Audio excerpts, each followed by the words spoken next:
Assalamualaikum warahmatullahi wabarakatuh. Selamat bertemu kembali dengan saya Denny dan tim The Chemist UGM.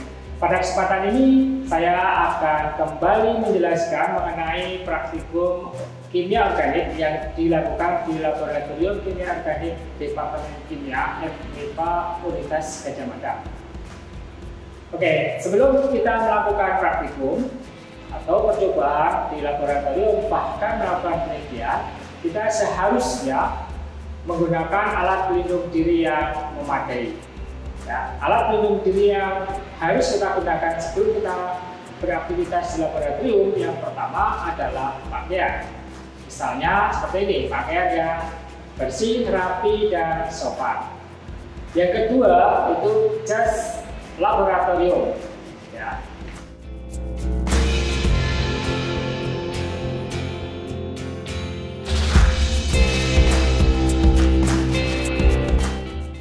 Jas laboratorium dengan pakaian seperti ini kita kancingkan dengan rapi. Berikutnya adalah penutup kaki, yaitu kita gunakan sepatu.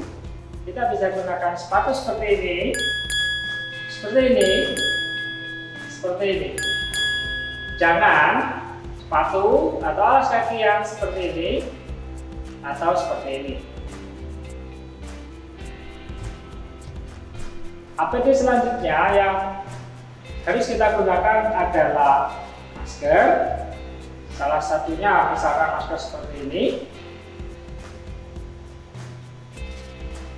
safety goggle untuk melindungi mata. Kemudian kita bisa menggunakan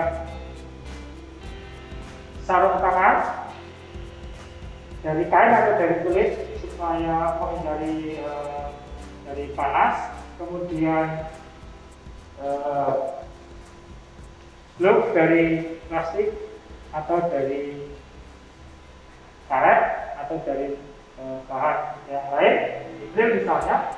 Kemudian kita siapkan karpet.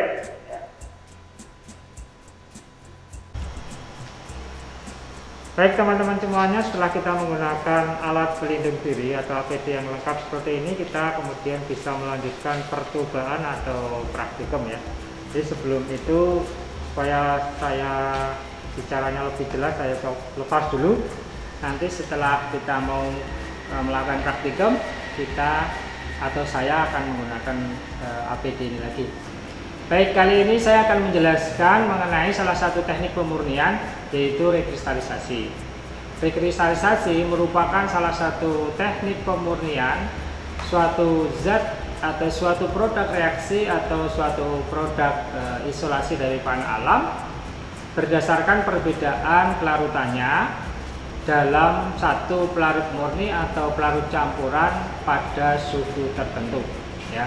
Teman-teman, kalau misalkan kita melakukan reaksi, maka kita akan mendapatkan produk. Atau kalau kita mengisolasi suatu bahan alam, tentu kita juga bisa mendapatkan produk. Namun kadangkala kita mendapatkan produk reaksi atau produk isolasi tersebut tidak dalam keadaan murni atau bukan senyawa murni, tapi ada satu, dua atau beberapa produk samping atau pengotor, sehingga ketika kita akan menganalisis maka kita tidak bisa langsung menganalisis. Kenapa? Karena ada senyawa-senyawa pengganggu atau senyawa-senyawa pengotor. Maka sebelumnya kita harus melakukan pemurnian.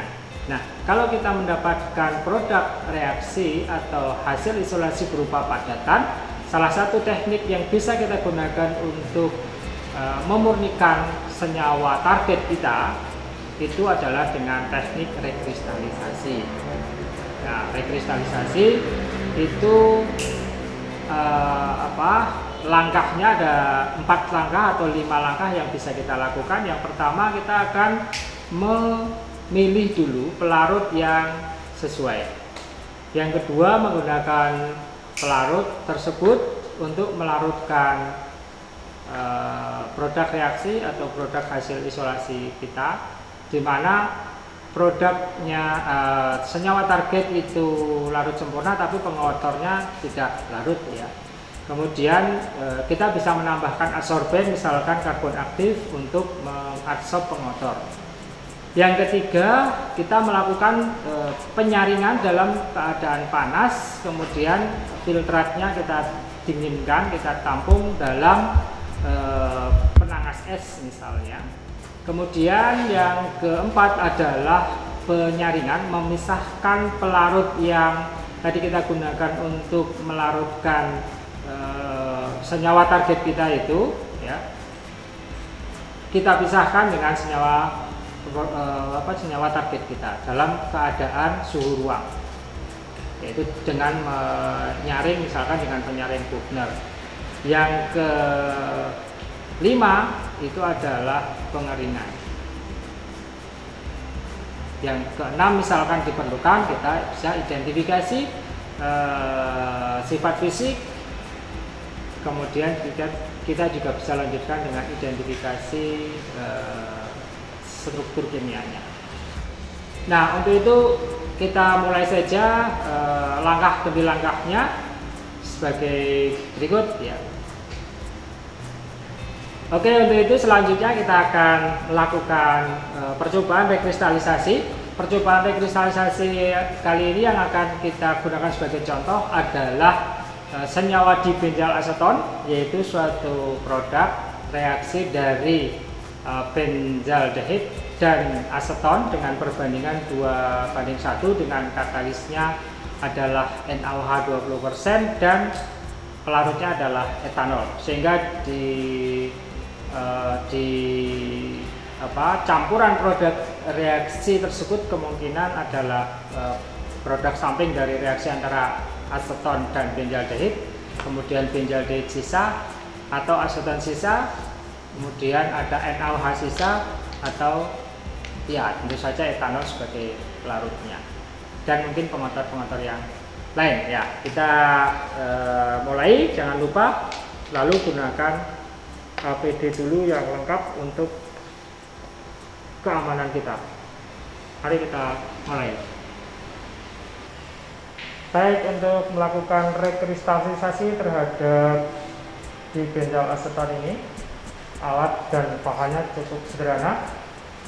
Alatnya cukup gelas ukur, tabung reaksi, kemudian beker gelas, dan Erlenmeyer ya. Termasuk ada hot plate, kemudian ada pemanas Bunsen. Bahannya adalah dibenzoyl aseton sebagai bahan untuk dimurnikan. Kemudian kita siapkan air dan etanol dan campuran air etanol untuk kita coba sebagai pelarutnya. Nah, langkahnya yang pertama seperti saya sampaikan tadi adalah mencari pelarut. Kita siapkan dulu pelarutnya. Dalam hal ini saya coba air sebanyak 2 mili, etanol air sebanyak 2 mili dengan perbandingan 1:1 atau 50% 50% air 50% etanol. Yang ketiga adalah etanol 2 mili. Nah, prinsipnya yang di sini, langkah ini adalah mencari pelarut di mana dapat melarutkan senyawa target pada suhu panas, tetapi pada suhu kamar senyawa target kita tersebut tidak larut di dalam pelarut tersebut. Maka kita coba dengan menyiapkan 3 buah tabung reaksi, atau mungkin nanti teman-teman bisa menggunakan variasi lebih banyak lagi. Ini kita coba 3 tabung reaksi, masing-masing kita isi dengan 0,1 gram dibenzoyl aseton. Kita kasih label A, B, C. A itu nanti air, B itu adalah pelarut air dan etanol, C itu adalah etanol ya. Kita coba tabung A kita campurkan dengan air, itu etanol air, C itu etanol. Kita kocok pada suhu kamar.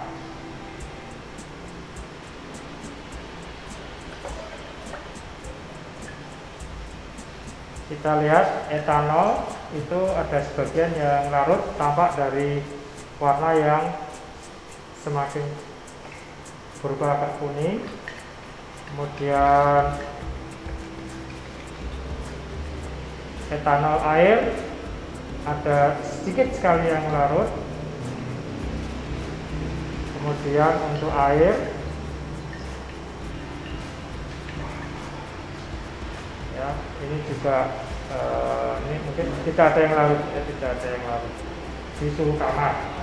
Oke, kemudian kita coba pada suhu yang tinggi, pada suhu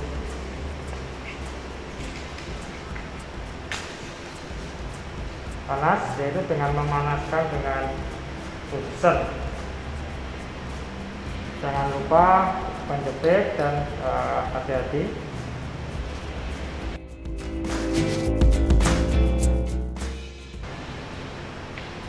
Kita panaskan seperti ini.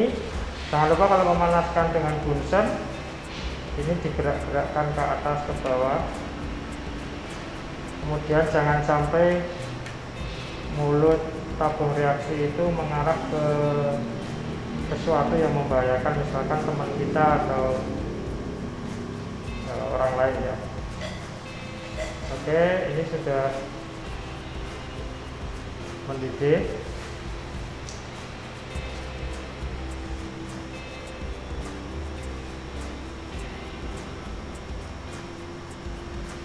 Terlihat di sini tidak larut ya, walaupun sudah mendidih tapi tidak larut. Ya, kita coba yang kedua.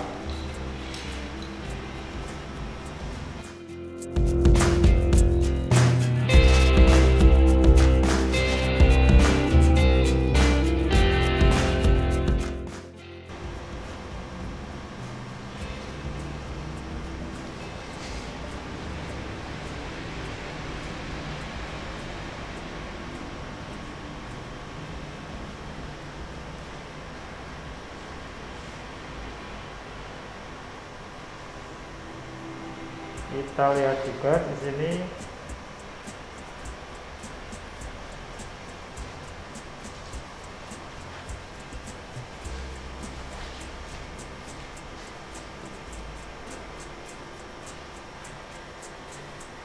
kurang larut sempurna ya, pada suhu yang panas itu kurang larut sempurna.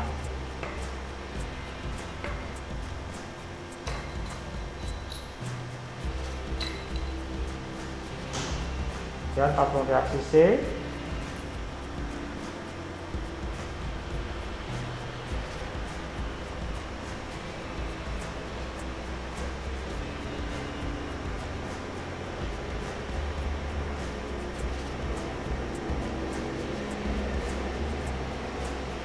kita lihat untuk tabung reaksi C yang isinya adalah pelarut etanol itu bisa larut sempurna ya, larut sempurna.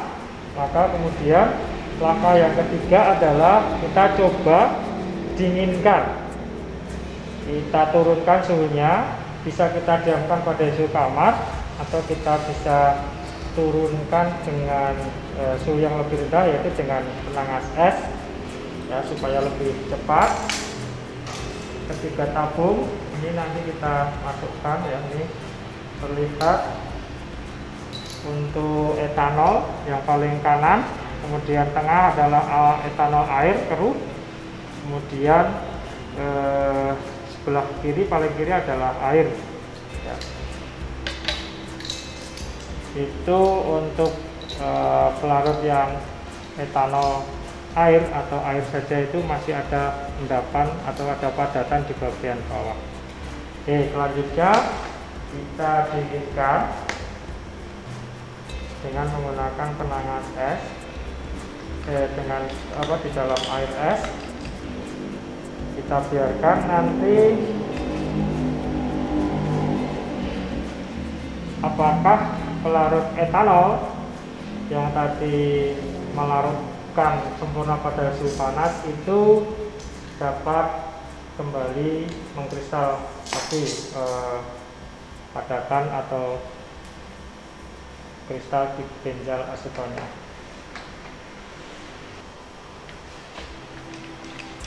Oke, kemudian kita lihat di sini bahwa untuk pada suhu dingin ini air tetap tidak berubah, tidak ada perubahan. Untuk etanol air ini keruh, masih keruh, artinya kurang mengendap. Sementara untuk yang etanol saja itu kalau kita biarkan semakin lama itu endapan di bawah itu semakin banyak. Maka untuk selanjutnya kita gunakan etanol untuk pelarut rekristalisasi pada rekristalisasi di benjal aseton. Nah, berikutnya langkah nomor 2, kita menyiapkan pemanas, kemudian kita menyiapkan etanol panas untuk melarutkan di benjal aseton. Kita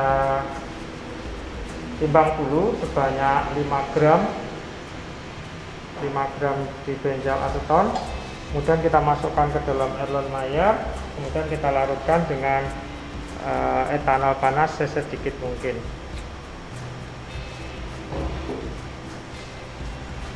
Oke, kita siapkan 5 gram di benjal aseton. Ini di benjal aseton sebelum ya tadi awalnya. Kita masukkan ke dalam Erlenmeyer yang sudah kita beri pengaduk magnet. Kemudian kita juga panaskan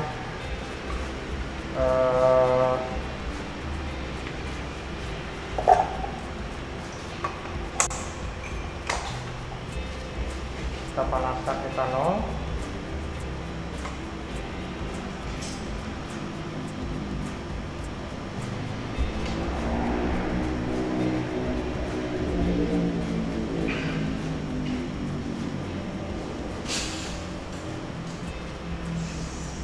Selama kita memanaskan etanol, kita masukkan benjal aseton ini ke breaker.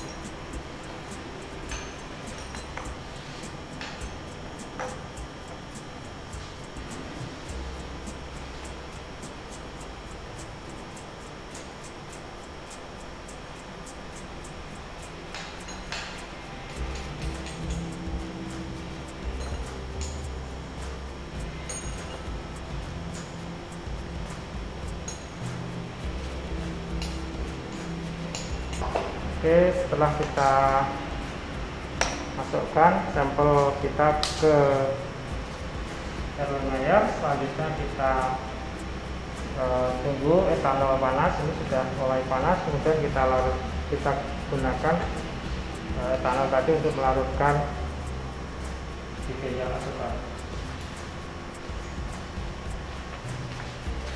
Oke, kemudian kita geser.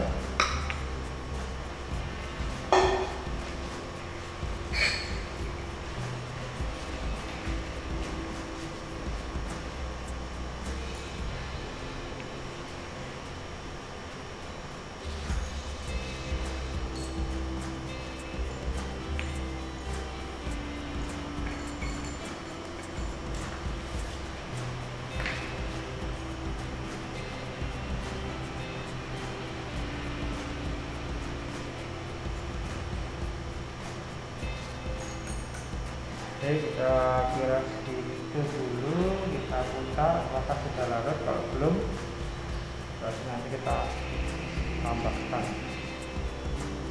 lagi etanolnya.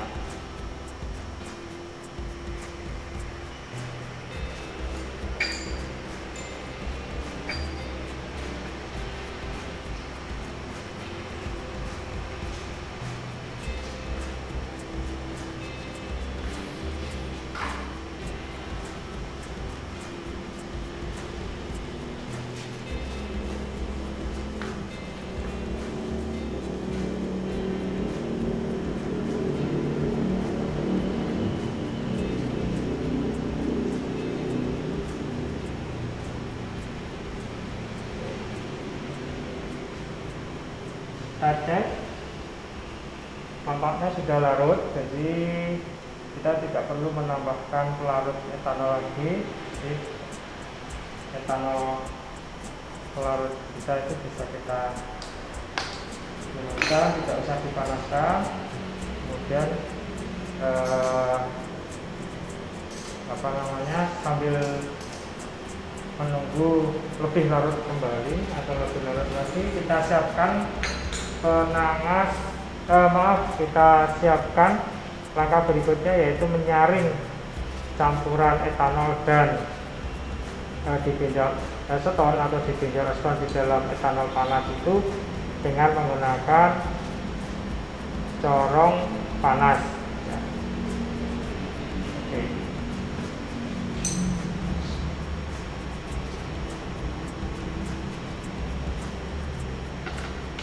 Corong panasnya kita siapkan, penangas es,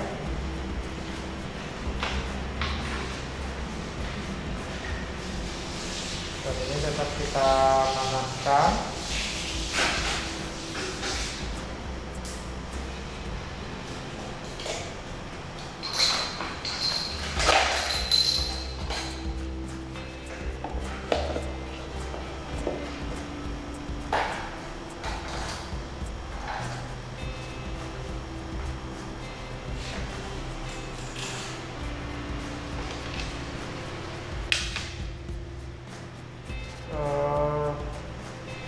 Sambil melarutkan tadi ya, ini kita sudah siapkan, di dalamnya kita kasih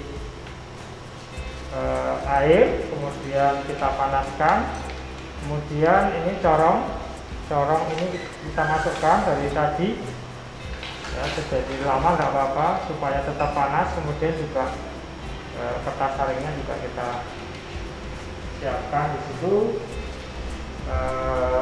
tetap dalam supaya semuanya dalam kondisi panas. Nah, selanjutnya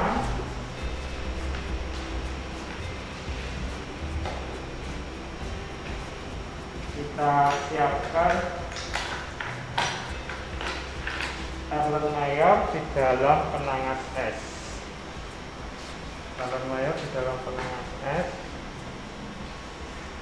lebih baik kalau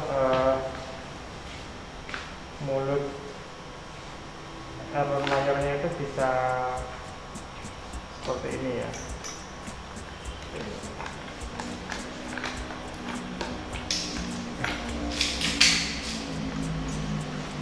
Oke, jadi kita tambahkan saja esnya, nggak apa-apa.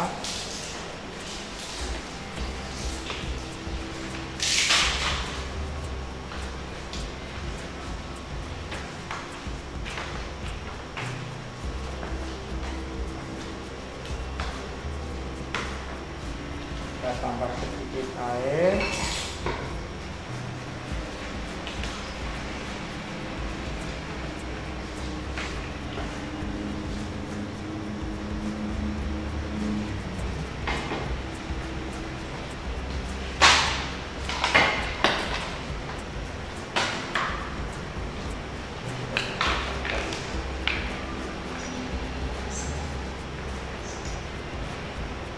Oke.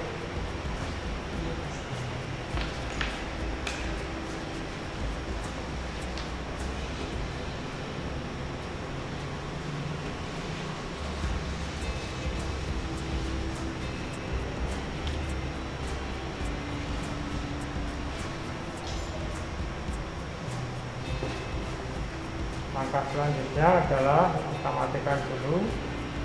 Kemudian kita saring dalam kondisi panas ya, dengan dekantasi supaya aman.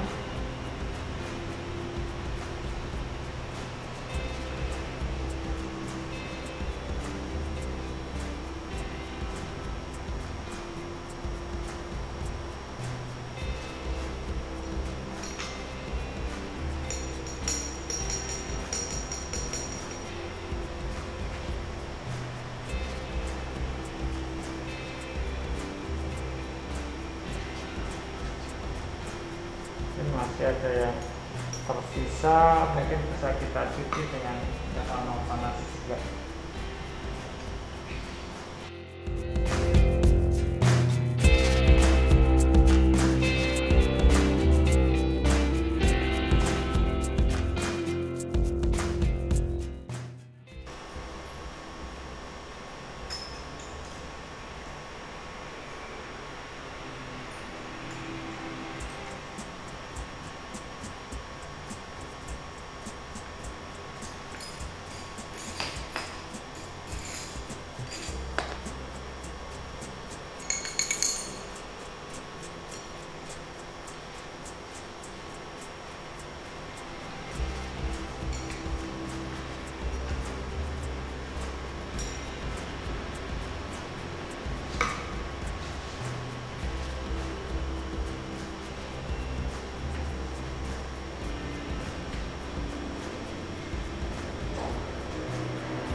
kita lihat di dasar elemen mayat itu terlihat kristal dibenjal aseton ya setelah kita rekristalisasi.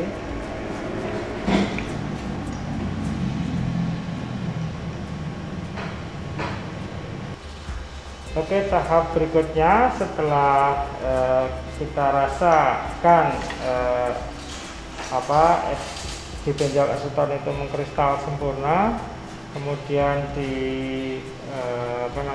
sudah tidak ada larutan lagi di bagian corong di atas ini, berarti semua sudah terfiltrasi, tersaring dengan baik.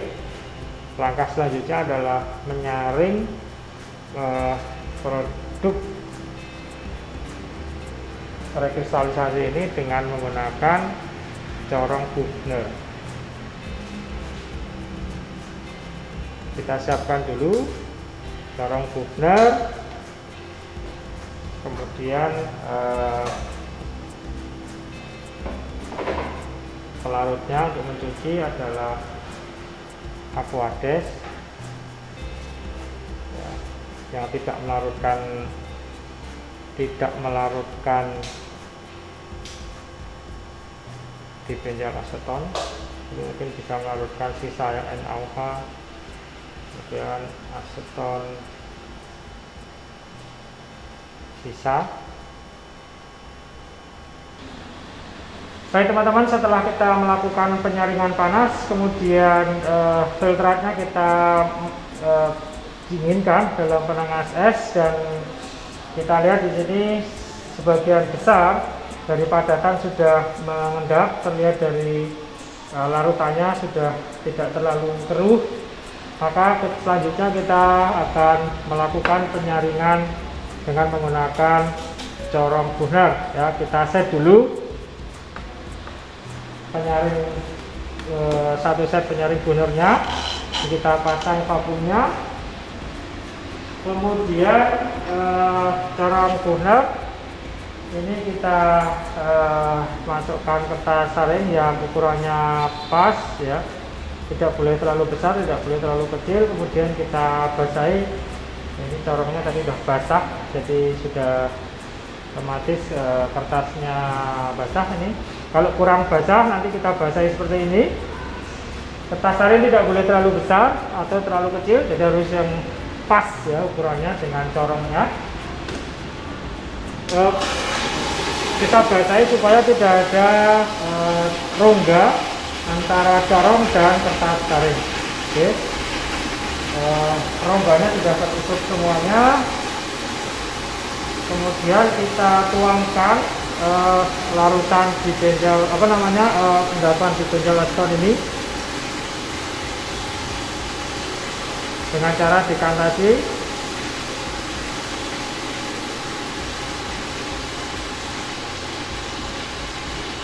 Oke ya.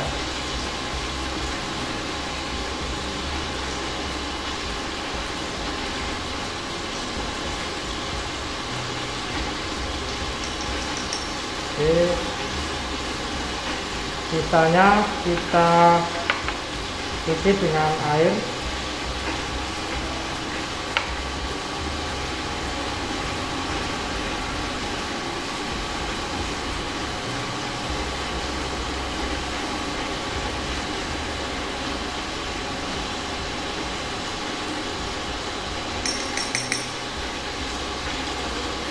Kita ulangi lagi, kita keluarkan semuanya padatannya dengan menggunakan Aquades dingin ya, kita kocok seperti ini. Sekaligus digunakan untuk mencuci ya, supaya sisa bahan-bahan yang larut di air itu bisa tercuci.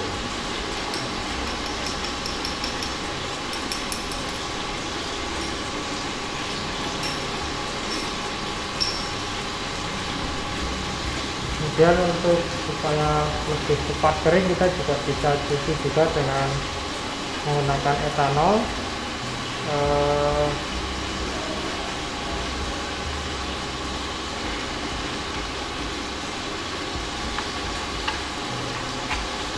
sekaligus juga untuk melarutkan sisa-sisa reaktan yang larut di dalam etanol. Di benjal aseton yang sudah tampaknya sudah kering ya, kita pisahkan dengan penyaring burner ini. Sudah tidak ada larutan yang menetes, berarti sudah selesai. Dan ini kita lepas pelan-pelan. Oke, setelah itu kita matikan vakumnya, pompa vakum kita matikan, kemudian kita pindahkan ke dalam gelas arloji yang sudah kita timbang sebelumnya tadi. Kemudian kita pindahkan pelan-pelan supaya tidak ada kristal yang tumpah.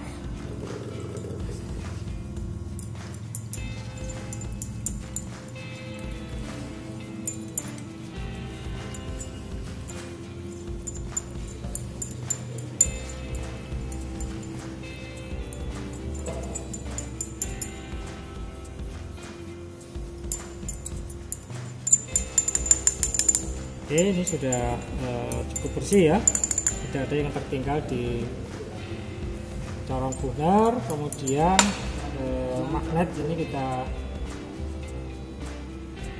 ambil pelan-pelan,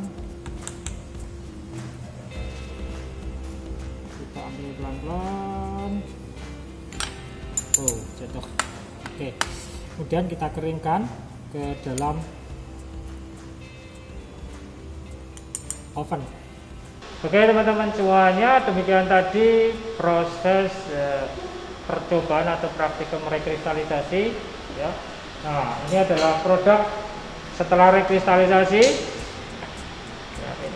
Kemudian kita bisa bandingkan dengan di benjal aseton sebelum rekristalisasi, itu agak berbeda. Setelah rekristalisasi warnanya agak lebih pucat, teksturnya lebih ukuran kristalnya lebih kecil ya, lebih lembut. Kemudian untuk yang sebelum rekristalisasi itu lebih agak menggumpal, warnanya agak lebih kuning. Demikian percobaan rekristalisasi, semoga bermanfaat, semoga dapat Anda praktekkan untuk percobaan atau untuk penelitian Anda. Terima kasih. Assalamualaikum warahmatullahi wabarakatuh.